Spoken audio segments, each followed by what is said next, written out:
This podcast is part of the Planet Broadcasting Network. Visit planetbroadcasting.com for more podcasts from our great mates. We're back for Caravan of Garbage. We are working our way through 3 Christopher Nolan films. Have you left a like on this video yet? Well, I haven't personally, because it's not, in my frame of mind, it's not out. It's not out yet. Oh, there's some kind of time dilation going on. Maybe I'll leave a like in my dream. Oh my goodness. But if you are watching this, leave a like. I'll do it in real life also. Obviously. Yeah. Cool. A lot of people call this movie Inception. They don't call it Inception. They call it Inception. Maybe they will after this. Maybe we'll put the idea in their head to call it Inception in their daily life. A lot of people call this movie Inception the best Christopher Nolan movie. Oh, it's one of my favorites, certainly. Yeah. Yeah, where you at with it? I like it. It's a good movie. Do you really? I think a lot of people are like, oh my God, this movie's gonna blow your mind. Oh my God, this movie's so incredible. And maybe I don't feel that way towards it, like that intensely towards it. But I'm like, this is a good, solid action movie with an interesting premise, and it gets everything right for the most part. And it just, once the heist gets going, which is quite early in the movie, it doesn't take its foot off the accelerator-ometer, does it? Do you know what I mean? Okay? Are you? Look, one of us has been incepted in our dreams to either say words funny or perceive words funny. Who is it? We don't know. Could be you, the listener, as well. That's right. I could be speaking just fine. But yeah, it doesn't stop. You know, I don't know the mark, but it seems like the 50-minute mark maybe. It just bullets to the end. It kicks right off. Yeah. It does, doesn't it? Yeah. See, the thing about this movie, I guess if I had one complaint, is that there's a lot of like, Alan Page, don't even worry about it. This is what's going on. Alan Page, I know you don't understand this, but we actually have an explanation for that. Oh my God. Look, here's the thing, is that upon rewatching this movie, I went to Google image search and I typed in Inception poster exposition, expecting somebody had photoshopped the Inception poster to say just exposition. Oh, right. Because there's so much exposition. Yeah. Hasn't happened yet. I'm astounded. There's even a moment like well into the movie where Leonardo DiCaprio is sniping people. And he's like, don't worry, they're not real parts of his consciousness. It's just their manifestations. Yeah. And I'm like, Leonardo DiCaprio, we're well into this by now. You don't need to do any more explanations, all right? What's happened, either you're completely on board with the concept and you understand it and you're okay with that, or you're totally lost and you're just like, oh, a scene set in the snow. This is fun. Yeah, which is Maybe they'll go to snowboard school. Yeah, well, that's a nice homage to the classic Roger Moore James Bond film, the one where he's in the snow. The spy who was in the snow. Yeah, that's right. Yeah. Frosty Spy. Frosty Spy, yeah. This actually started as a horror movie in the early 2000s, though, that Christopher Nolan pitched, but he hadn't quite put it together yet. It was like, this is too ambitious to pull off at this point in time. I'm going to sit on this for nearly a decade to get this thing going again. But it's my golden egg. I'm going to... Yeah, pretty much. But what's interesting about this movie also is he's assembled it like you would a film crew. You got your director and your set designer. You've got the actor Alan Page. All of these things that you need to make a movie are within that heist Oh, is team. this movie a metaphor for filmmaking? It's a metaphor for filmmaking, Mason. Oh my God. If you this didn't has know. already gone way above my head. So what's the Dream Machine case?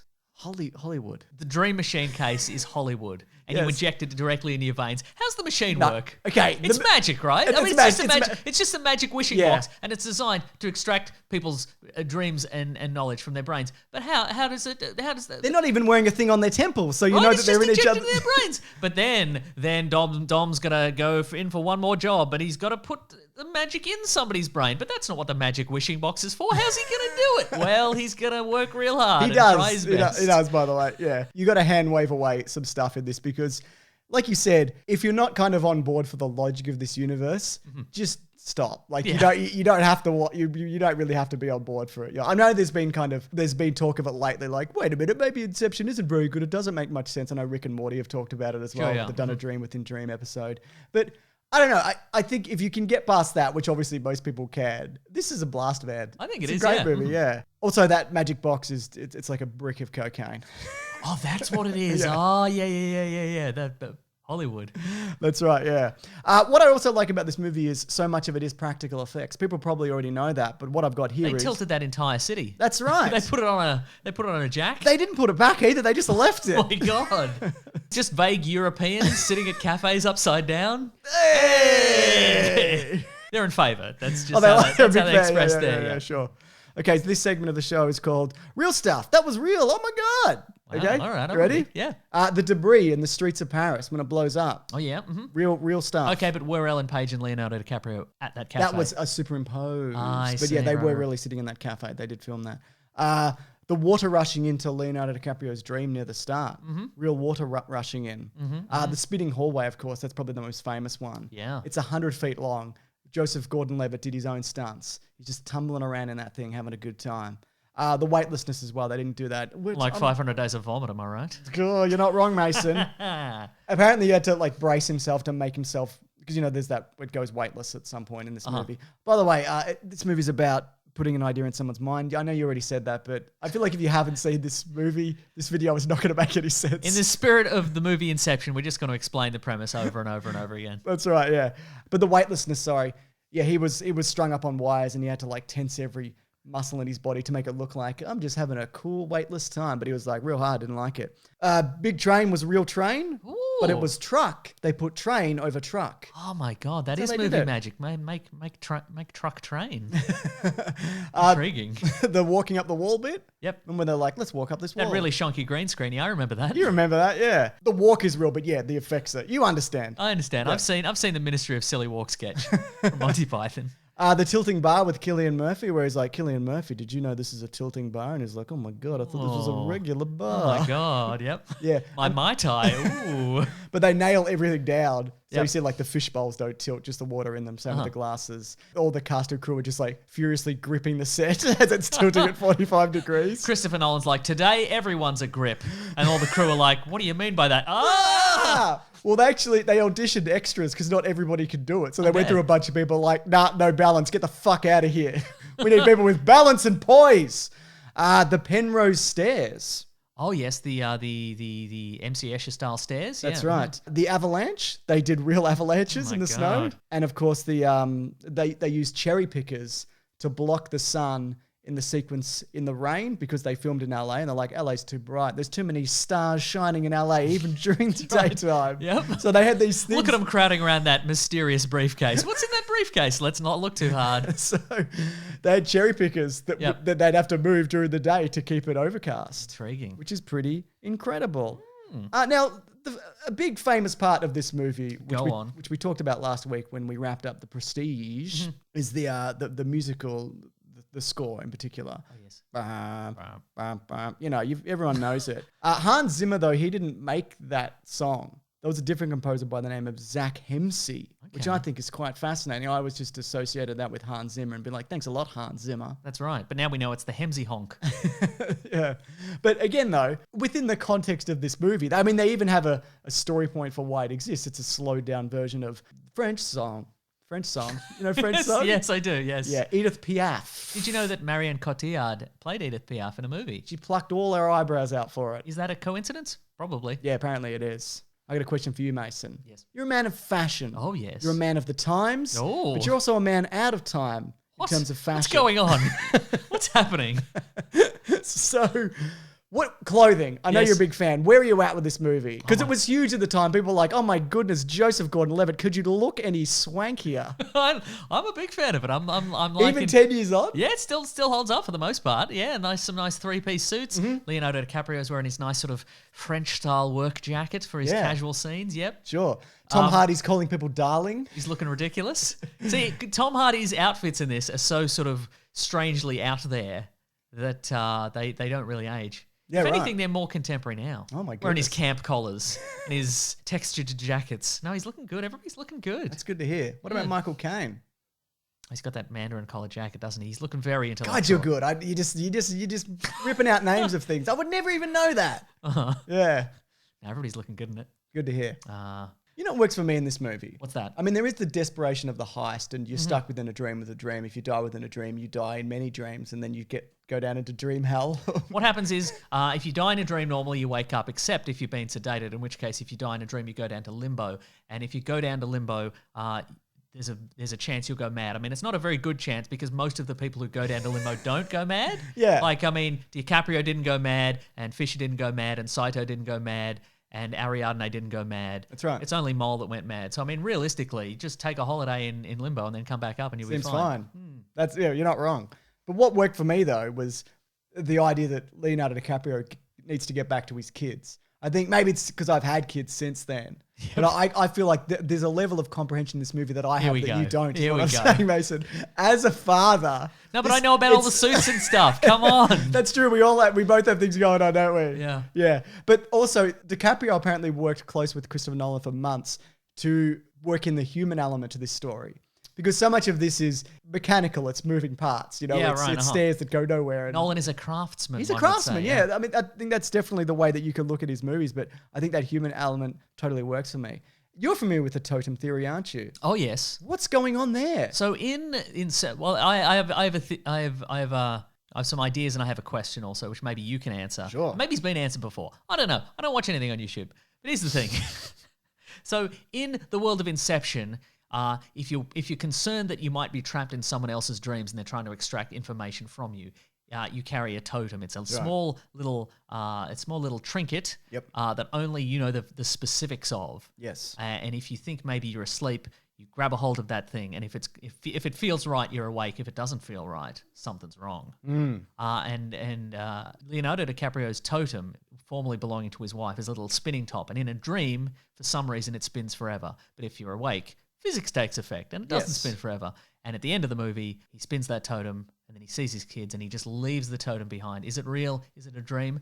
We don't know. Michael Caine has been like, well, all the bits where I'm in the movie are real. That's what Christopher Nolan told me. Mm-hmm. And so that means that was real at the end. Also, it wiggles a little bit, which makes me think that... You're right. But the point, though, of that scene is apparently, and I think this is what I took from it, it doesn't matter. Oh, of course not, yeah. That's the point. Yeah. Obviously, he's like, I don't care for totems. I only care for kissing my kids. But we live in a world in which nobody's happy with an open end.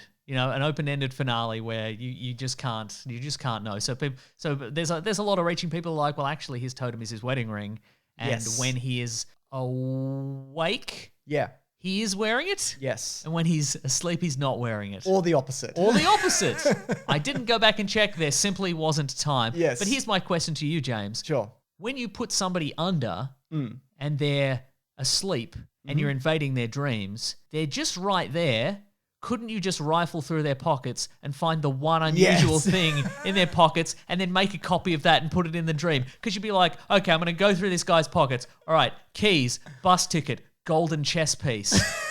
Maybe it's that. Maybe we should focus on that. So I think what the solution would be, it's kind of like a war between like stealth technology and radar. Like both sides keep building up the technology. Sure, yeah. So what I think ultimately would happen is, you would capture one of these extractors and you'd be like, I'm going to get stuff out of their mind through their dreams. And you'd go through their pockets and they'd have like 200 knickknacks. And you'd be like, oh God, I don't know, little thing of the Eiffel Tower, a Pez dispenser with Batman on it. I think I'd just use regular stuff. Like I'd have a lot of weird trinkets. But then I'd have like this old bus ticket that was folded in half. And that's the thing, you know what I mean? Right. But they'd probably be ready for that somehow. You'd be ready for that. There'd have to be an additional guy on the team who's just obsessive compulsive collector of things. Yeah. And he would just catalog everything. You know what I mean?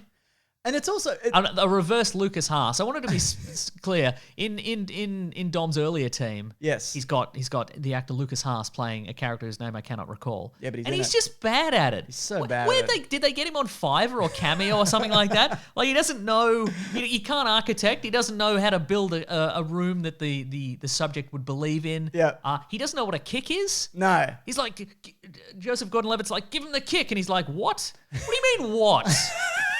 Push him into the water. Everybody knows this. To be fair, Joseph Gordon-Levitt was talking to us, the audience. He was talking to you. That's true, yeah. But yeah, you're absolutely right. I mean, Later, and nobody seems to care when they're dragging him away to shoot him either.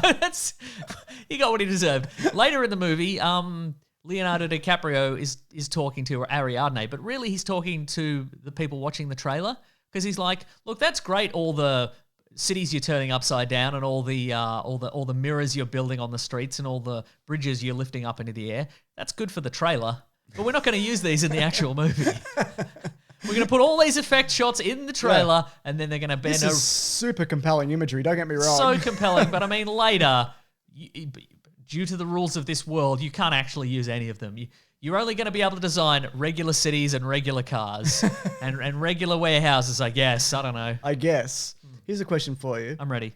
This is the only question I have about this movie. Of the many questions you could have, it relates to dying in a dream. If you die in a dream, you die in real life, apparently. Even though we've established you probably will be fine. You'll just turn into an old man and someone will be like, hey, let's boot.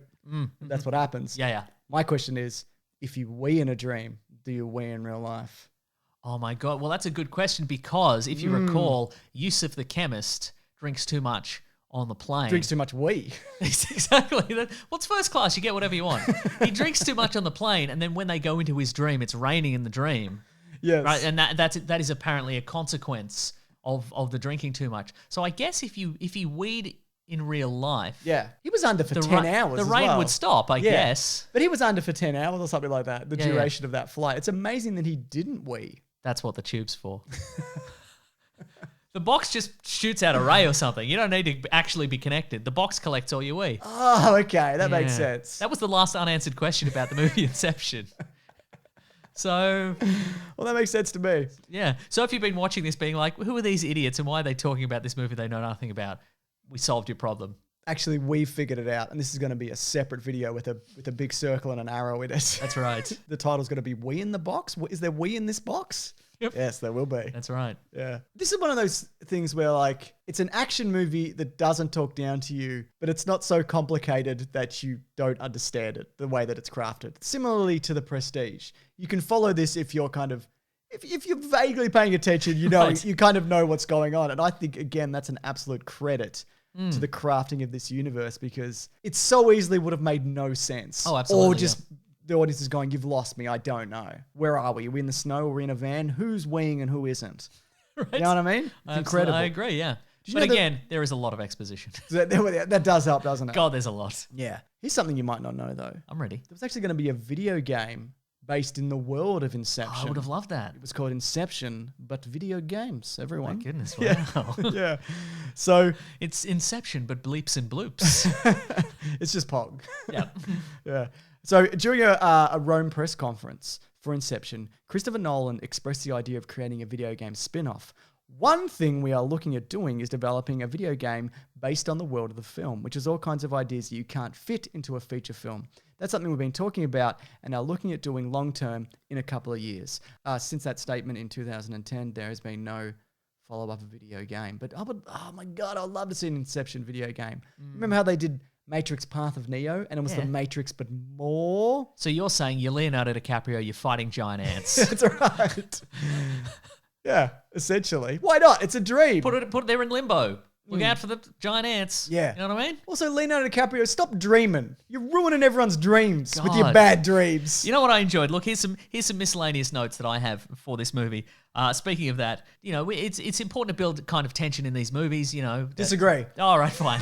Well, I think it's important to build tension in these movies, but there's a point in which Mol is about to kill Ariadne in the dream, sort of the test dream where Ariadne is testing out the rules and she goes too far, and then of course Leonardo DiCaprio's subconscious goes to kill her. Yeah. And there's a moment in that where a Dom is like, no, don't do it, Mol, but I mean, he knows everyone's going to be fine, so like, Yeah. if anything, he'd just be annoyed. I He'd think be like, he's- oh God, this again? Seriously, Mal, stop this, seriously, oh God. I think he's doing it for Ellen Page. Like, Yeah. well, if I want to offer this job, I can't be like, oh no, hey, yeah, you're going to get stabbed. I'd be like, don't worry about it. I'd be like, don't but it just, still hurts, though. I guess. Yeah. I'd be like, lean into it. If she goes to stab you, put your head into it.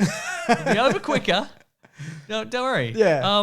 That's some exposition that I want. I'd appreciate it. That's kind of his Star Trek II Wrath of Khan moment. If you remember in Star Trek II Wrath of Khan, He wasn't in that movie. What are you talking no, about, but in that movie, Mason? but Captain Kirk is in that movie, and then Khan leaves on the spaceship, and Yeah. and Captain Kirk's like, Khan, No, it and was then he's Spock. like, You're thinking of the movie Star Trek Into Darkness. I am thinking of that movie, and then he's like, actually, we can just escape this Yeah, way. we figured it out. It's fine. So. Yeah, that was for nobody. It's for nobody. What's for the audience? Let's see. What else do I have here? A special shout out to Leonardo DiCaprio's expression when he explains to Fisher what subconscious security is. Oh, burst so many memes. The squint that launched a million memes. That squint, very good. And also, I liked there's a moment where Cobb is being chased through Mombasa, and one of the Cobalt engineering security guys says, "You're not dreaming now, are you?" Which I like to think that there's now a rivalry between regular security and subconscious extraction security. And I like to think that, obviously because one is kind of cooler and more interesting and more sophisticated. Clothing and etc. Exactly. But I like to think it's because after the debut of subconscious security, regular security was renamed dumb, boring, normal security. So now when that guy meets a woman in a bar, she's like, what do you do? And he's like, dumb, normal, boring security. She's like, ugh. Gross. Yeah. I'll see you in my dreams, not. Yeah, I love that. Just a pack of dumb bullies chasing DiCaprio. Bad timing, DiCaprio. Well. Wish you could wake up from this, huh? And they wedge him. They dunk his head in the toilet. Terrific stuff. All in all, Inception. It's a good movie, I think. I think so. If you haven't watched Inception, but you've somehow suffered through this movie, go back and watch it. Give it a bloody go, mate. Give it a red hot go. Mm-hmm. If you got some theories about Inception, what are your theories about Inception? Yeah. They can be Wii related, but we've covered that. You might have something to build on. It could be on Wii, yeah. Or poo, whatever. Maybe, yeah. Could be poop related. Yeah. I mean, the tube's quite narrow. That's I right. I think so. Yeah. Well, I bet that just ruins the whole machine. I see. Right. Just gums up the whole thing. That's probably for extended audio. That's not something you want a visual element of, do you? Absolutely not. Nobody's gonna leave. If I haven't left a like, they're not gonna leave a like after that. Certainly not. Next week we're coming back to wrap up our Christopher Nolan trilogy. People are like, which direction are you gonna go? Memento, Insomnia, Following, Batman movies. Another time for the Batman movies. Can you not? God, just leave it for a second. Can we not talk about Batman for 5 minutes? But here it comes, Mason. I can't. Just to be clear, I'm going to talk about Batman after this video ends. That's right. Interstellar. I know. Well, I don't like Interstellar. I don't like the give movie the Interstellar. game away, maybe Mason. but you know what? I was not super fond of The Prestige first time I watched that. So maybe in a rewatch, That's right. I'll find some hidden depths to this movie. Exactly. In that weird trans-dimensional bookshelf or whatever happens in it. Exactly, or whatever happens in it. Also, speaking of birthing memes, how many reaction videos were birthed from Matthew McConaughey crying at a television? Oh my goodness, Mason. At least one is the answer? There's probably one. Also, subscribe if you want, because there's videos here all the goddamn time. But if you want early videos, you go to bigsandwich.co, you sign up. Early Caravan of Garbage videos, bonus podcast episodes. Movie commentaries. That's right. So that's all very exciting stuff, isn't it? That's right. You can come back and see Interstellar early. That's right. But I'm at Mr. Sunday Movies on Twitter. I'm at Wikipedia Brown on Twitter. Suggest a thing. We might look at it at some point. But look, we'll see. Who's the reverse Christopher Nolan? Maybe we should watch him later. The reverse Jonathan Nolan. Has he made any movies? Yes, some. Including some of Christopher Nolan's. He's doing Westworld stuff. He's not the reverse. So what's the reverse of a Christopher Nolan? I guess it's Michael Bay. We covered those already. Go back and watch the Transformers movies. All right, guys. Catch you next time. Grab that gem, you guys. We'll see you next week. Goodbye. This podcast is part of the Planet Broadcasting Network. Visit planetbroadcasting.com for more podcasts from our great mates. I mean, if you want. It's up to you.